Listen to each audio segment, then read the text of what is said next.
Hola, buenas tardes a todos. Muchas gracias por acompañarnos en esta segunda jornada de temas especiales de hemostasia y trombosis en la mujer. El primer tema de esta tarde será manejo gestacional en mujeres con antecedentes de trombosis venosa cerebral. La primera pregunta que nos hacemos es, ¿qué es lo que diferencia a las trombosis venosas cerebrales de las trombosis arteriales cerebrales? Básicamente porque las trombosis venosas son menos frecuentes, tienen diferente edad de presentación, mayor espectro de presentaciones clínicas, en general no tienen una presentación pléjica. Esto hace que su diagnóstico sea más difícil o más tardío. Tienen múltiples factores de riesgo, pero no son factores de riesgo cardiovasculares. Diferente tratamiento, símil el tromboembolismo venoso, porque se anticoagulan aún con sangrado parenquimatoso y porque su pronóstico suele ser más favorable. Cuando hablamos de trombosis venosas cerebrales, nos estamos refiriendo a las trombosis de los senos venosos durales y a las trombosis de las venas cerebrales, tanto superficiales como profundas.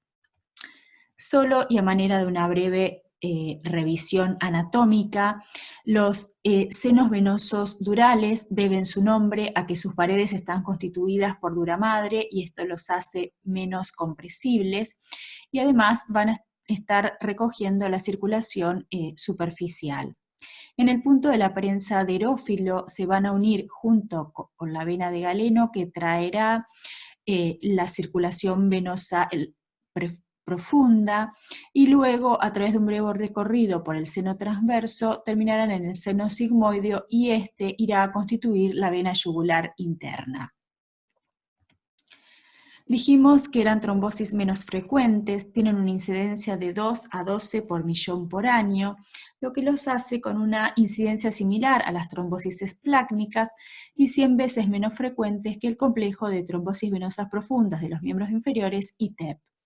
Representan entre un 0,5 y un 3% de las causas de accidentes cerebrovasculares, son más frecuentes en adultos jóvenes, más comunes en mujeres con una relación de 2-3 a 1, especialmente en la edad reproductiva. Y esto es porque el principal factor de riesgo son los anticonceptivos orales, que representan aproximadamente un 80%. También pueden asociarse a embarazo y puerperio. Estos dos estudios son las dos series con mayor cantidad de pacientes. El primero, que tiene unos 624 pacientes, un estudio prospectivo desde 1998 al 2002.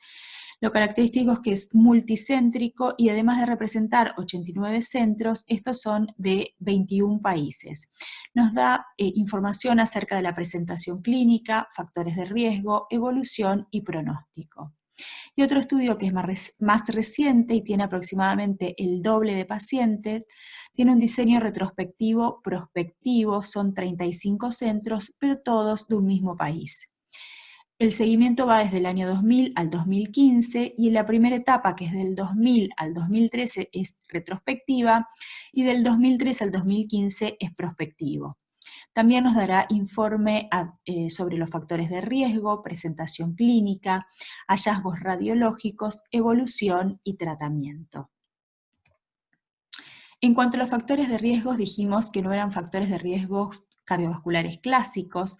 Podemos dividirlos en transitorios como los anticonceptivos orales, el embarazo, el puerperio, el trauma, las infecciones que generalmente son infecciones locales como sistema nervioso central, de senos paranasales, oído, mastoides, o factores de riesgos más bien permanentes como las trombofilias, los síndromes mieloproliferativos, los tumores, y dentro de estos se destacan especialmente los tumores hematológicos, principalmente las leucemias linfoblásticas agudas, y existe hasta un 13% de los casos que no va a presentar factor de riesgo conocido, y por otro lado, el hallazgo de un factor predisponente no descarta la búsqueda de otros.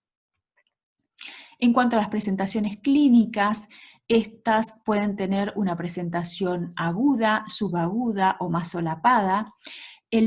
La principal manifestación o la más característica es la cefalea, que está presente entre un 70 a un 90% de los casos, y hasta una cuarta parte de los pacientes este puede ser el único síntoma. Es una cefalea difusa, de severidad progresiva. El segundo en frecuencia son las convulsiones, y también puede haber otros como las náuseas, los vómitos, trastornos en el campo visual, focos neurológicos, deterioro de la conciencia o parálisis de pares craneales.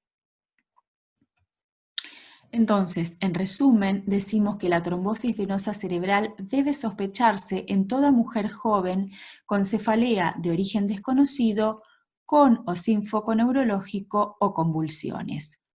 Entre un 12 y un 44% de los casos se va a asociar a hemorragia intracraneal al debut, y de los pacientes que sobreviven a la fase aguda, entre un 70 y un 80% va a presentar recuperación sin secuelas.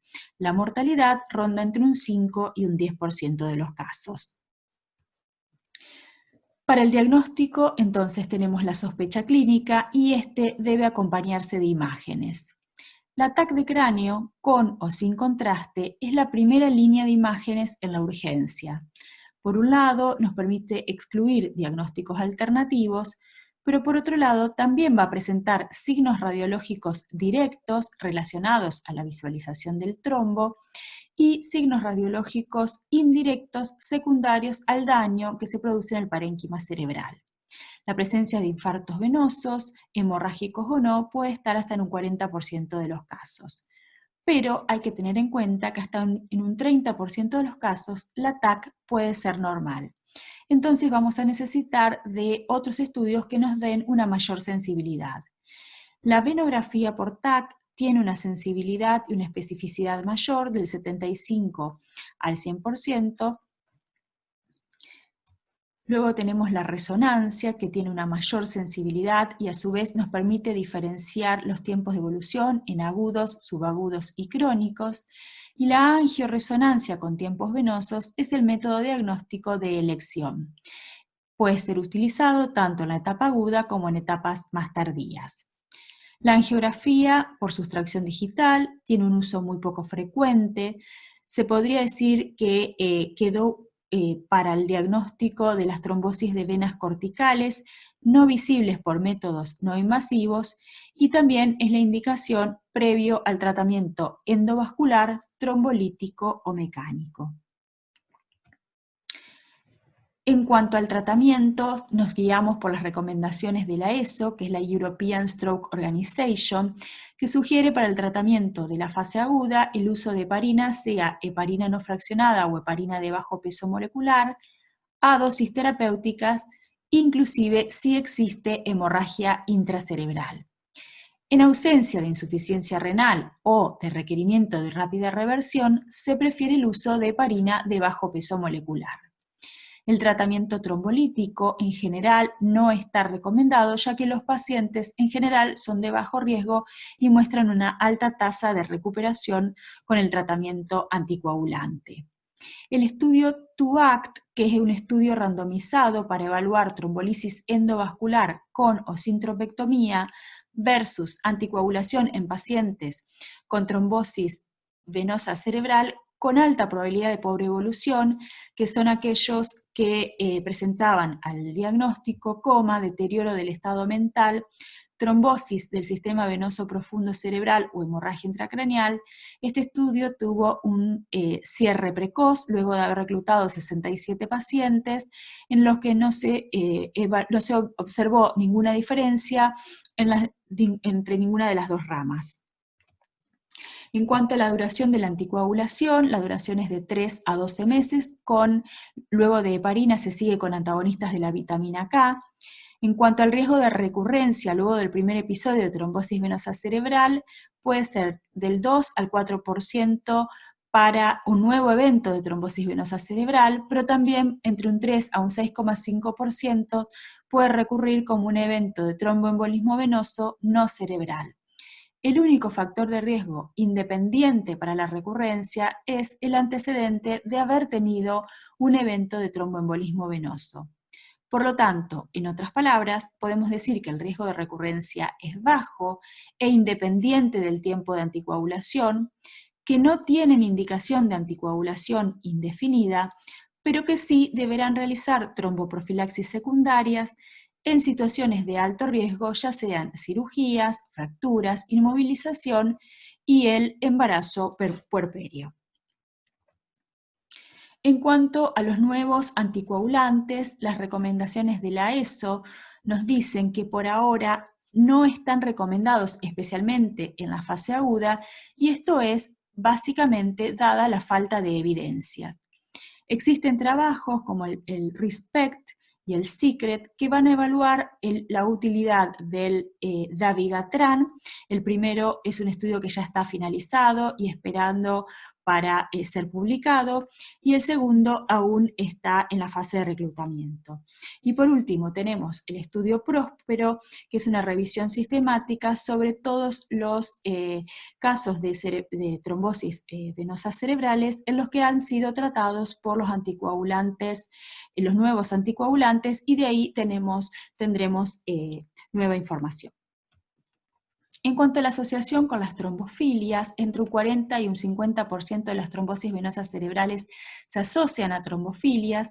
De estas se destacan el déficit de proteína S con un odds ratio de 8.3, el déficit de proteína C con un odds ratio de 6.4 y la protrombina 2210 con un odds ratio de 6.05.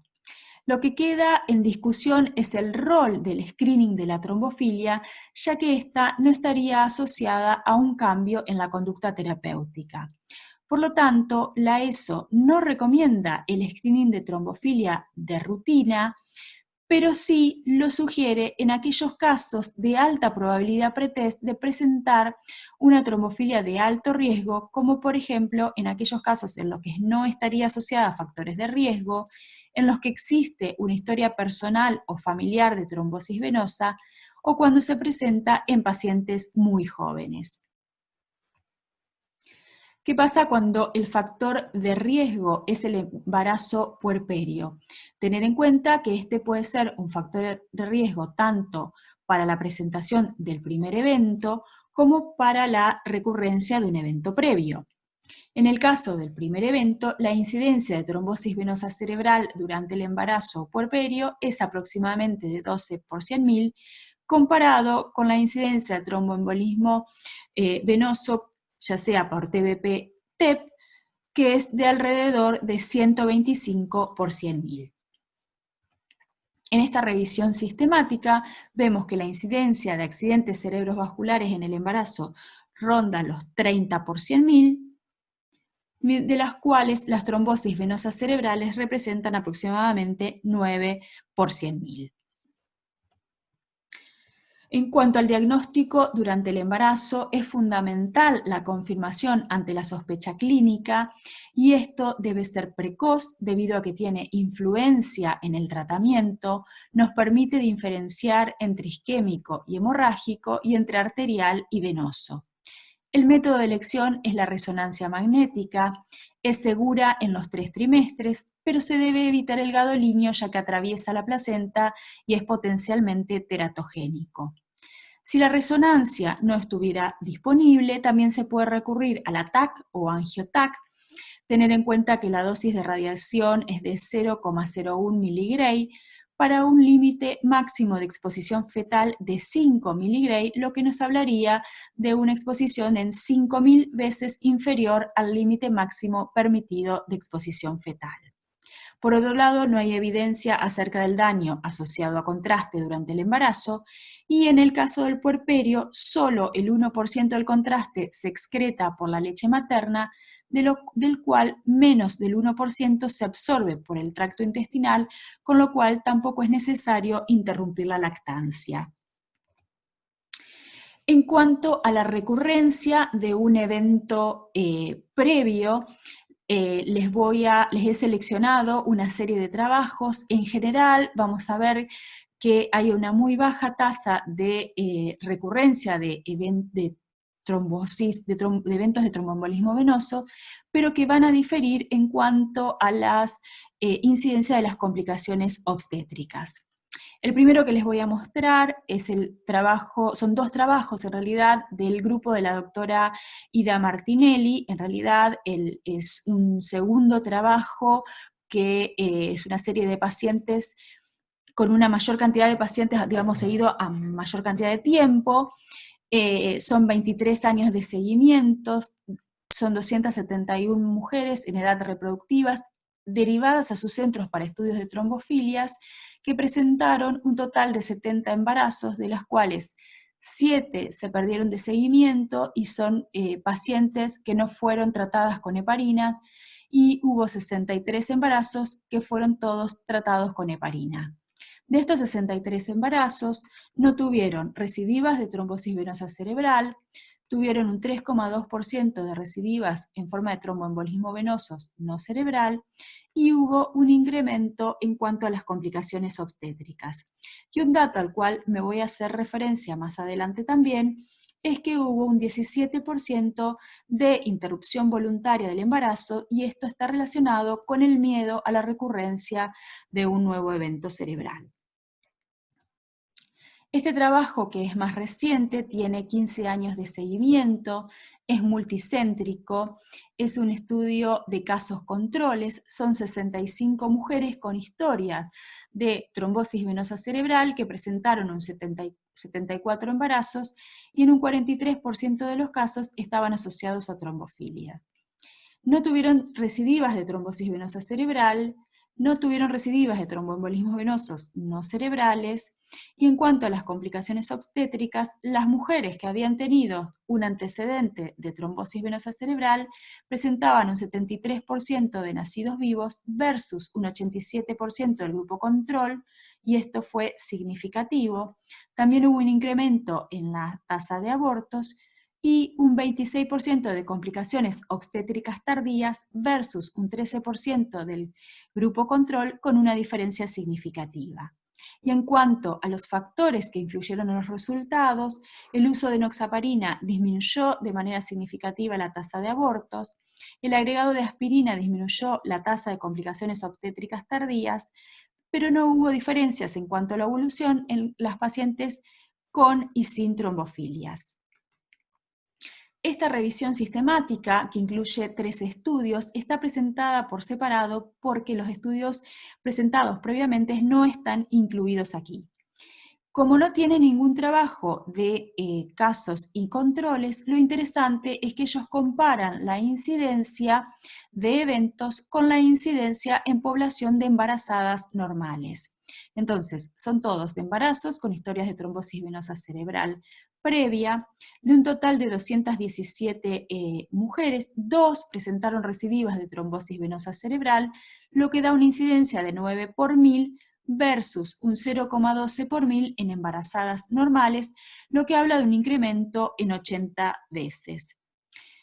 Y en cuanto a tromboembolismo venoso no cerebral, la incidencia es de 27 por 1000 versus una incidencia esperada para embarazos normales de 1,7 por 1000, lo que habla de un incremento en 16 veces. Ahora, cuando analizamos números absolutos, vemos que los números absolutos son bajos y que de estos 2 eventos de trombosis venosa cerebral, uno no había recibido profilaxis antitrombótica, y de los eventos de tromboembolismo venoso no cerebral, 2 de 3 tampoco habían recibido heparina. En cuanto a las complicaciones obstétricas, no tuvieron diferencias en cuanto a la incidencia con población de embarazadas normales. Por lo tanto, tampoco hubo influencia del tratamiento antitrombótico, y en estos trabajos no había reportes de complicaciones obstétricas tardías. También se notó un incremento en las interrupciones voluntarias del embarazo, y la conclusión final es que no debe contraindicarse el embarazo en mujeres con historia de trombosis venosa cerebral. Esto es muy brevemente para mostrarle cómo les fue a las mujeres. De la primera serie de pacientes, eran de las 624 pacientes del estudio multicéntrico de 21 países, eran 119 mujeres con historia de trombosis venosa cerebral, de las cuales 47 presentaron un total de 82 embarazos. La tasa de recidivas, tanto para trombosis venosas cerebrales, para tromboembolismo venoso no cerebral y complicaciones obstétricas fue baja. También hubo un incremento en las interrupciones voluntarias, y la conclusión es que esto no debe contraindicarse el embarazo en mujeres con historia de trombosis venosa cerebral. En cuanto a las trombofilias, en este trabajo que evalúa la incidencia de los distintos factores en cuanto a la evolución del embarazo, un 43% de las mujeres presentaba trombofilias adquiridas. Sin embargo, lo que se ve es que no hubo diferencia significativa en cuanto a las tasas de complicaciones obstétricas en las portadoras versus no portadoras. Sin embargo, en el estudio del grupo de la doctora Martinelli, un 49% de las mujeres presentaba trombofilia adquirida o hereditaria. No hubo diferencia en cuanto al porcentaje de abortos tempranos, pero sí hubo un incremento en las complicaciones placentarias en las portadoras que casi duplicaba al de las no portadoras. Y otro dato importante es que hubo un incremento significativo en cuanto a la interrupción voluntaria en las portadoras, es decir, un 29% versus un 6% las no portadoras. Y esto siempre está relacionado con el miedo de la recurrencia, es decir, haber tenido un evento de trombosis venosa cerebral y además tener una trombofilia incrementaba mucho la tasa de interrupción voluntaria. En cuanto al tratamiento, durante el periodo de embarazo y puerperio, el tratamiento de elección es la heparina de bajo peso molecular. También se puede utilizar la heparina no fraccionada. Tanto una como la otra no atraviesan la placenta, no tienen potencial teratogénico, tienen bajo riesgo de sangrado durante el embarazo con una incidencia de 0,43. Los antagonistas de la vitamina K cruzan la placenta, son teratogénicos, se asocian a sangrado fetal, abortos y trastornos del neurodesarrollo. Los nuevos anticoagulantes, tener en cuenta que las embarazadas fueron excluidas de los estudios, sin embargo son drogas que atraviesan la placenta y no están indicados. La duración del tratamiento debe ser mínimo durante todo el embarazo y hasta la finalización del puerperio, y para el manejo del parto se debe suspender la heparina de bajo peso molecular entre 12 y 24 horas previas. Durante el puerperio también podemos utilizar la heparina de bajo peso molecular y la heparina no fraccionada, pero también podemos utilizar los antagonistas de la vitamina K. En cuanto a los DOAC, saber que pueden secretarse en la leche materna y por lo tanto no están indicados. En cuanto a las tromboprofilaxis durante el embarazo, sabemos que toda paciente que ha tenido un antecedente de tromboembolismo venoso, y más si este estuvo relacionado a factor de riesgo hormonal, tiene indicación de realizar tromboprofilaxis secundaria durante el embarazo, y por lo tanto, por cuestiones éticas, no hay estudios randomizados. Solo les puedo mostrar extractos de cómo les fue a las pacientes en los distintos trabajos publicados con y sin heparina. De la revisión sistemática, como les mencioné previamente, de los 2 eventos de recurrencia de trombosis venosa cerebral, una de las pacientes no había recibido heparina, y 2 de 3 de los eventos de tromboembolismo venoso no cerebral no había recibido heparina.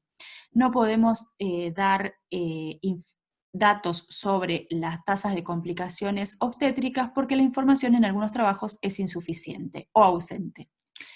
Este otro trabajo, que si bien son pocas pacientes, tiene algunos datos interesantes. De un total de 99 mujeres con historia de trombosis venosa cerebral a 17 años de seguimiento, 19 mujeres presentaron un total de 23 embarazos y el 100% había recibido heparina. Nos mostró que la heparina es segura, no hubo incidencia de sangrado, no hubo recurrencia de trombosis venosa cerebral ni de tromboembolismo venoso, y hubo un total de 8% de abortos en el primer trimestre. Entonces, podemos ver que no hay diferencias en cuanto a los nacidos a término. Lo interesante de este trabajo es que usa como controles a las mismas pacientes, es decir, el último embarazo previo al evento de trombosis venosa cerebral y el primer embarazo post-evento de trombosis venosa cerebral, contando que además hubo 9 casos de trombosis venosa cerebral que se presentaron durante el embarazo. De esto podemos ver además que para aquellas pacientes que presentaron su primer evento durante el embarazo, el 100% tuvo recién nacidos de término, que no hubo complicaciones, y que tampoco vemos diferencias en cuanto a los embarazos previos y posteriores al evento índice. En este trabajo que evalúa la influencia de los distintos factores en cuanto a la tasa de nacidos vivos, podemos ver cómo el uso de heparina se asocia de manera significativa a la tasa de nacidos vivos. Entonces, a manera de conclusión, decimos que en ausencia de contraindicación debe indicarse tromboprofilaxis con heparina de bajo peso molecular durante el embarazo y el puerperio. Para finalizar y para responder a las distintas preguntas que nos hemos ido haciendo a lo largo de toda esta charla, podemos decir si la trombosis venosa cerebral es más frecuente en mujeres, la respuesta es que sí. Si puede utilizarse la venorresonancia o la venografía por TAC durante el embarazo, y la respuesta es que sí. Si está indicado realizar el screening de trombofilia para disminuir la tasa de recidiva o la mortalidad, la respuesta es que no. Si está indicado realizar un screening para enfermedades malignas, la respuesta es que no. Si está indicado el tratamiento anticoagulante en la fase aguda, aún con hemorragia cerebral, la respuesta es que sí. Si el tratamiento trombolítico o la trombectomía es mejor que la heparina, la respuesta es que no. Si podemos utilizar los DOAC en lugar de la heparina, la respuesta es que no. En cuanto a la duración de la anticoagulación, es por un periodo de 3 a 12 meses. Y si en mujeres con historia de trombosis venosa cerebral está indicada la tromboprofilaxis con heparina durante el periodo de embarazo y puerperio, la respuesta es que sí. Y la más importante de todas, y es el mensaje para llevar a casa, es si se debe contraindicar el embarazo en mujeres que hayan tenido un antecedente de trombosis venosa cerebral. La respuesta claramente es que no, pero sí es importante informar a estas mujeres acerca de la posibilidad o de los riesgos de trombosis venosa cerebral, de tromboembolismo venoso o de complicaciones obstétricas. Muchísimas gracias a todos.